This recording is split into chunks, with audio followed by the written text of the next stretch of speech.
First week of the month pa lang, eto na agad yung kinita ng isa kong channel sa YouTube automation. Saktong-sakto to kasi sobrang hirap mabuhay ngayon dahil nagtataasan yung mga bilihin dahil sa langis. Kakainis, nakaka-bad trip, nakakapanghina. Pero hanggat nabubuhay tayo at humihinga, tuloy lang ang laban. Pakatatag ka dahil isa lang yan sa mga pagsubok na kayang-kaya mong lagpasan. Pero kung iisipin mo, walang-wala yan sa hirap na dinanas ng Panginoon natin sa krus. Tao din siya at nasasaktan nung mga oras na yon. At tiniis niya lahat ng pagdudusa na yon para mabuhay ka. Kaya meron man o wala, wag nating kalimutang magpasalamat sa Panginoon dahil binigyan niya tayo ng pagkakataong mabuhay. Kaya tuloy lang, Lodi. Hindi niya binabaliwala yung mga prayers mo. Kailangan mo lang talagang samahan ng kilos at disiplina. Umpisan mo sa sarili mo. Pagising mo sa umaga, ligpitin mo yung kwarto mo, mag-exercise ka, iwasan mo yung mga negative, aralin mo yung mga bagay na makakatulong sa self-improvement at sa buhay mo. Simpleng mga bagay lang yan pero napaka-epektibo pag ginawa mo. Matuto ka ng mga bagong skills, ayusin mo yung routine mo, balang araw, masasabi mo sa sarili mo na worth it lahat ng pinagdaanan kong hirap noon.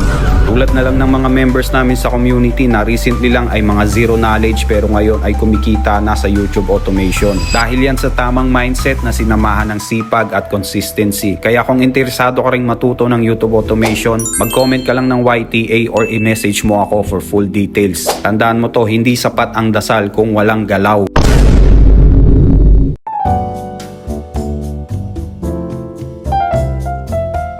Ito ang itsura ng mga anime na to kung ginawa sila nung 90s. Yan ang mga content ng channel na to kaya paldo. Namomonetize yan kaya tuturuan kita kung paano gumawa ng retro style anime niche na pwede mong pagkakitaan sa YouTube channel mo. Let's say meron kang anime character na gusto mong gawing retro.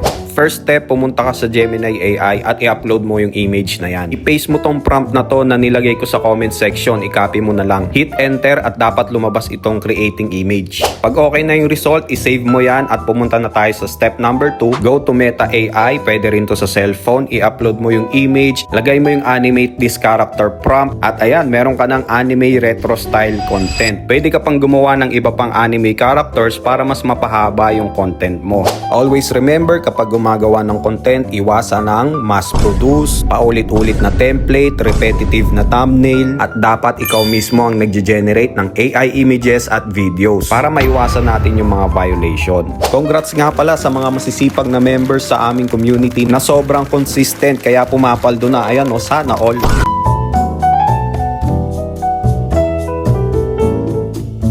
Bagong gawang channel pa lang to pero 11M views kaagad yung first upload. Narito ang tatlong strategy para pumutok agad yung unang upload mo na effective din sa mga members namin sa community. Ito rin yung ginawa ko sa bagong channel ko na na-monetize. Okay, let's say kakagawa pa lang ng channel mo at wala ka pang upload. Pwede rin to sa mga rebranded channel o yung nag-delete ng mga lumang videos at mag-upload ulit. Okay, tip number 1, syempre ayusin mo muna yung branding ng channel mo. Lagyan mo ng photo at magandang banner. Huwag yung basta-basta lang na picture na sinearch mo lang sa Google. Lagyan mo ng effort yung channel branding mo. Gamit ka ng Canva or ChatGPT. Pangalawa, warm up your channel for 2 weeks. Manood ka muna ng mga random videos sa YouTube gamit ang account mo. Mag-comment at makipag-engage ka sa ibang viewers. Pangatlo, eto walang gumagawa nito kaya unang upload pa lang sablay na eh. Basahin mo itong YouTube community guidelines. Nandyan lahat ng kailangan mong malaman para makaiwas sa violation. Napaka-basic lang niyang strategy na yan pero pag sinunod mo, ang laki ng improvement sa first upload. Tulad ng mga members namin sa community na kailan lang nag-start pero ngayon ang gaganda ng resulta at kumikita na. Kaya ano pang hinihintay mo?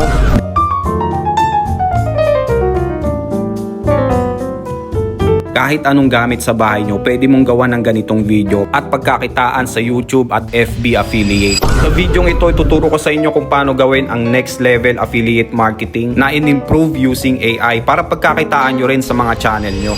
Okay, first step para hindi ka gumastos, kumuha ka ng mga random products sa bahay nyo na gusto mong i-affiliate. Picturean mo yan ng maayos yung malinaw at pumunta ka sa Gemini AI. I-upload mo yung photo at i-type mo yung prompt na to na nilagay ko sa comment section. Ito ang magiging resulta ng image. Next is pagagalawin natin yan using Google Flow. Pumunta ka sa website na to. Ang settings ay video, frames, 9:16, Veo 3.1 fast. Upload mo yung image galing Gemini at i-type mo yung prompt na to. Wait for 1 to 2 minutes credits at ayan na, meron ka ng pang-affiliate product video na pwede mong pagkakitaan sa social media accounts mo. Lagyan mo lang ng voiceover, i-highlights mo yung mga benefits ng product bago mo i-post. Ilan lang yan sa napakaraming learnings na matututunan mo dito sa aming community, kaya yung iba dito tumatagos na dahil yan sa consistency at patience, kaya sila pumapaldo. Sana all!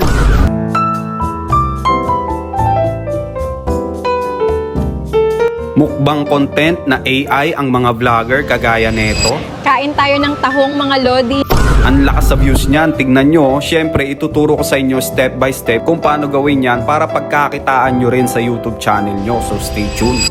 Gusto mo bang kumita sa YouTube gamit ang iyong cellphone, tablet, or PC at mapabilang sa kanila na na-monetize na? Mag-comment ka lang ng YTA or i-message mo ako for full details. First step, pumunta ka sa Google Gemini, magpa-generate ka ng mukbang model mo. Yung akin, Asian Filipina na may tato sa leeg na YouTube. Gawa ka rin ng sarili mo, i-type mo lang doon kung anong gusto mo. Ito ang magiging model ko sa mga mukbang vlogs na gagawin ko. So step 2, pumunta ka sa Google Flow. Upload mo yung AI model, i-type mo sa prompt kung ano yung gusto mong pagkain ay imumukbang niya. Gayahin mo tong settings na to para tipid sa credits kasi 100 lang yung libreng credits dyan. Hit enter, wait for a few minutes at ayan na, meron ka ng AI mukbang vlogger. Pwede ka mag-experiment, gawa ka ng iba't ibang food vlogs at pwede ka rin mag-promote ng products at mag-affiliate para may kita ka. Tulad ng mga members namin na sobrang sisipag mag-grind, inabsorb lahat ng learning sa community namin at ngayon ay kumikita at pumapaldo na. Patunay lang na kung determinado kang matuto, may paraan. Kaya ano pang hinihintay mo?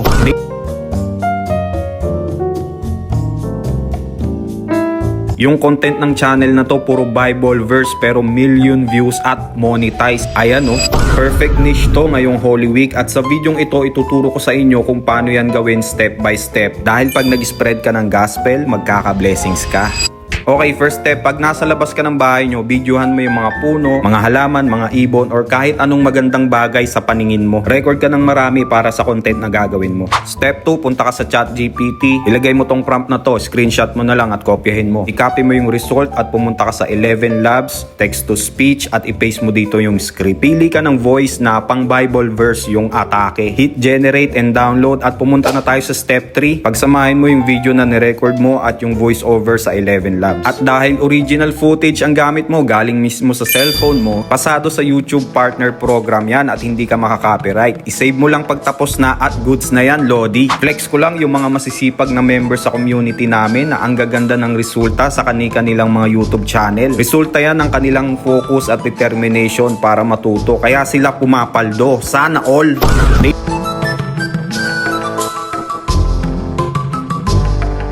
Nag-birthday na pala yung isa kong YT channel at so far meron na tong 5M subs.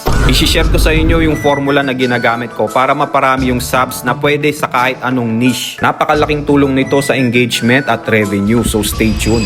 Number 1, add CTA. Hindi yung templated na pare-pareho Dapat magkakaiba yung CTA mo kada video. For example, dog yung CTA mo ngayon, sa susunod na video, pusa naman. Number 2, bitinin mo yung mga viewers o yung tinatawag na part 2 effect. Pag gagawa ka ng storytelling, siguraduhin mong may follow-up yun kahit wala ka pang naiisip. Once na nag-viral yung video na yun, ayun na yung susundan mong storyline. Number 3, ito applicable to sa lahat ng niche. Teach, entertain, or reveal. Make sure na pag manonood sila ng mga videos mo, meron silang natututunan, na-entertain sila, at reveal something useful to them. Kasi pag meron silang value na nakuha sa video mo, mapapasubscribe talaga yan sa channel mo. Yan din ang strategy na ginagamit ng mga members namin sa community, kaya ang tataas na ng subs nila. At dahil may tamang guide na nasusundan, namamonetize at kumikita na yung mga channel nila.